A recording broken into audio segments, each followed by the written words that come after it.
If you had a dishwasher at home growing up, but your parents never used it, this video is for you.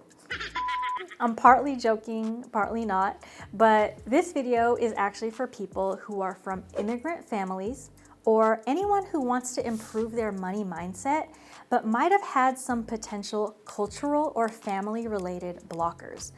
Now, the truth is, being a child of immigrants in America, or low-key anywhere if you're in the minority group, it has its unique challenges. And unfortunately, sometimes those unique challenges, they have different risks and threats to our money. So I want to talk through 3 unique challenges that I've experienced that some of you might relate to, and I'll also share how I think you can overcome them for the benefit of your finances. For those new here, hello and welcome. My name is Lissa. I'm an accredited financial counselor, and I am the co-host of NetNet Podcast. Make sure you check it out and let me know what you guys think. So why am I talking about money mindset tips specifically for children of immigrants? Well, this topic is near and dear to my heart because I am a child of immigrants and I've experienced a lot of challenges firsthand that have ultimately negatively impacted my money. And I don't want that for any of you. It's been a journey learning all of this stuff about myself and my relationship with money as it relates to my culture and my family. But the good news is that it gets better. There are ways to overcome these blockers and obstacles. So my quick backstory is my parents both immigrated to the United States under very different circumstances. They immigrated from the Philippines before they knew each other. Then they met in the US later on. So I was born in the United States in California, and I grew up identifying as a Filipino American, and I am the daughter of immigrants. Now, let me get this out of the way before anyone comes at me. I know that not all children of immigrants share the same experiences. I think it's important to point that out for ourselves, for those of you who are children of immigrants like me, but also for others who are watching this, because it's important to point out that we are not a monolith. Even though we use the term people of color or children of immigrants or any other group to identify ourselves, it doesn't mean we have the same exact experiences. We are unique as individuals, and there are nuances with every race, every ethnicity, culture, every family, and every intersection of multiple identities. Now, with all that said, I made that dishwasher joke at the beginning of the video. And that's because throughout my 38 years of life and all the people that I've met along the way with various backgrounds and various immigrant experiences, I found that there are a lot of similarities, especially when it comes to money and finances. So even though this whole video might not apply to you, I do hope you'll watch it all the way through and at least get one thing out of it. So money mindset tip number 1 is you gotta move out of survival mode. If you come from an immigrant family, there is a chance that you or the generation before you operated on survival mode. Survival mode is characterized as a state of constant stress because you're literally fixated on trying to survive. Like that's all that's on your mind. You can't think of anything else. It's hard to find joy in other areas of life because you are trying to survive. In general, it can be brought on by traumatic experiences, by grief, by burnout. But for an immigrant family, it can also be triggered by things like uncertainty in a new place, or homesickness, or limited financial resources, or a limited support system. There can be language barriers, there can be less opportunities, there could be dealing with microaggressions and other types of discrimination. So all of that can contribute to higher emotional strain. So I'm not going to get too scientific because, full disclosure, I'm not a therapist and I'm not a trauma expert. I do have a financial certification called the Trauma of Money, but I am not a licensed therapist. So all I'll say is that if you operate life in survival mode, that typically can lead to exhaustion and many other health complications. So this tip is to try to move out of survival mode. Now, another thing I want to clear and get out of the way is I don't want to minimize people or families who are actually in survival mode because your actual circumstances call for it. But what I've seen happen oftentimes in immigrant families is that there can be that tendency to stay in survival mode even when there's no need for it. Sometimes there is a lack of transition out of survival mode, and that translates into chronic stress. There are a lot of examples, but I'll share one. Something that I noticed in my own family throughout my upbringing and even in my adulthood is our work ethic.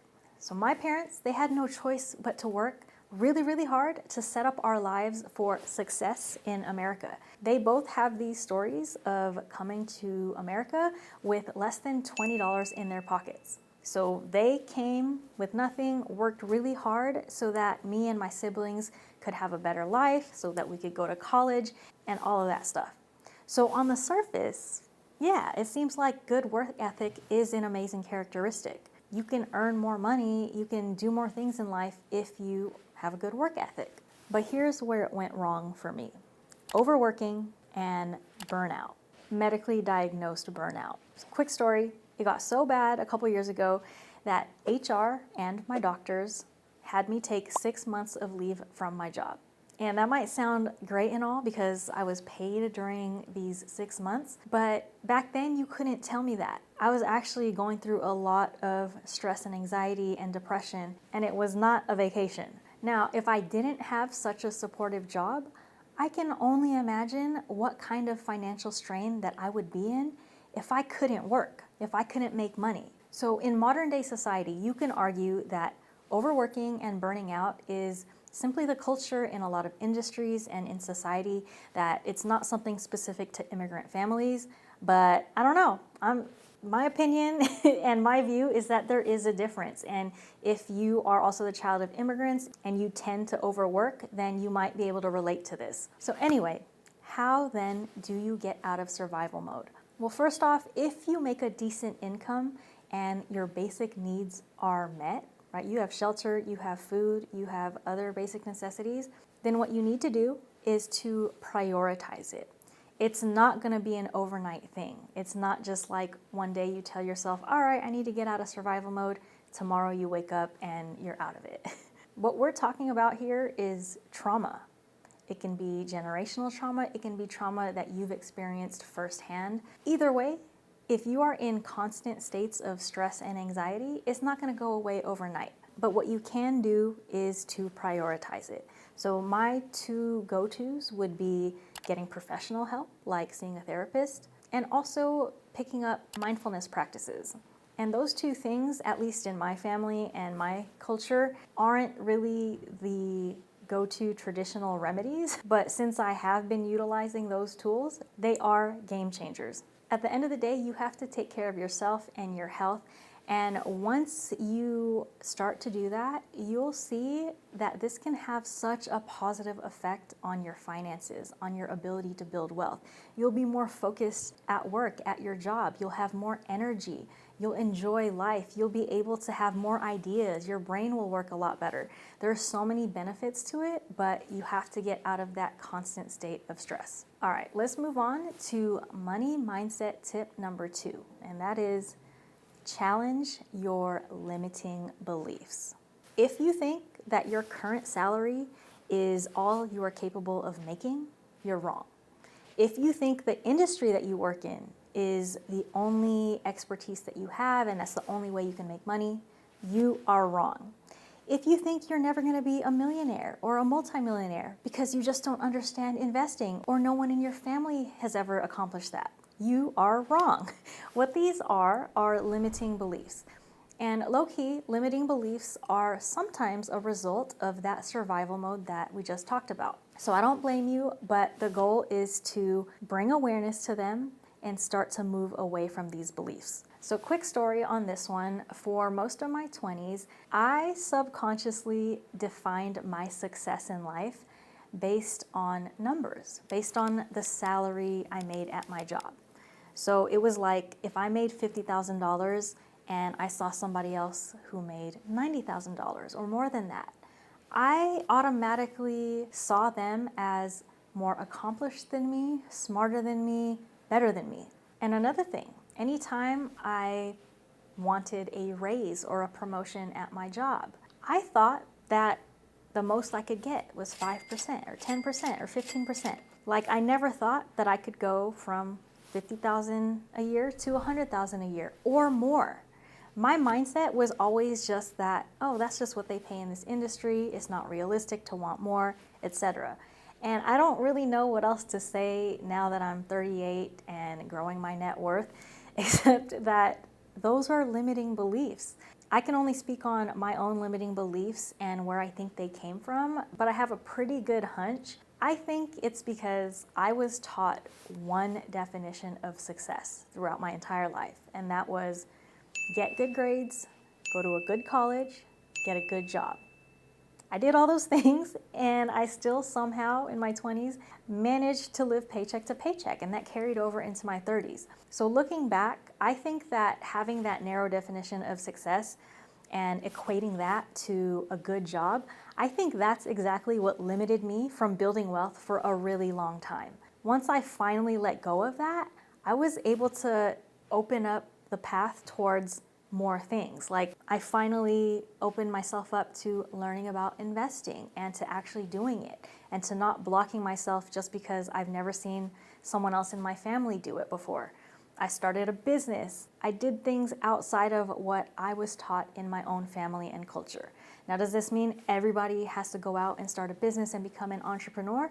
No, that's not it. It's just that you can't just limit yourself to this one-track mind, this narrow view of what you think success is and where you think your ceiling is. Because I guarantee you, especially if you are a go-getter and you're a smart, good person, whatever you're making now is probably still undervaluing you. I'm just saying. All right, last but not least, let's talk about money mindset tip number 3. And that is, I think you need to define your personal values. Are any of you expected to give money or to loan money to your family or help them out in some kind of way that affects your finances or anything else similar?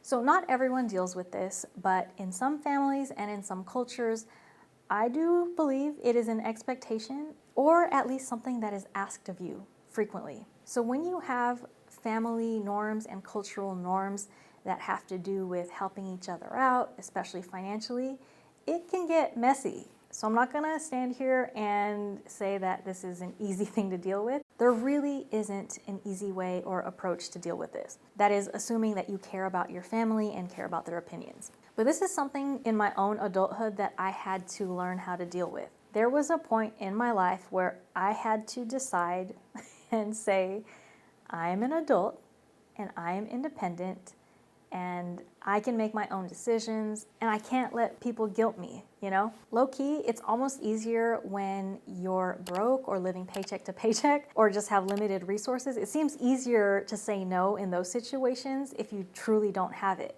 But the thing is, if you have these expectations of you to provide financially, it actually does become harder to say no and to not feel guilty. Now, the reason I think this is common and relatable for a lot of children of immigrants is because a lot of cultures around the world have community as part of their values.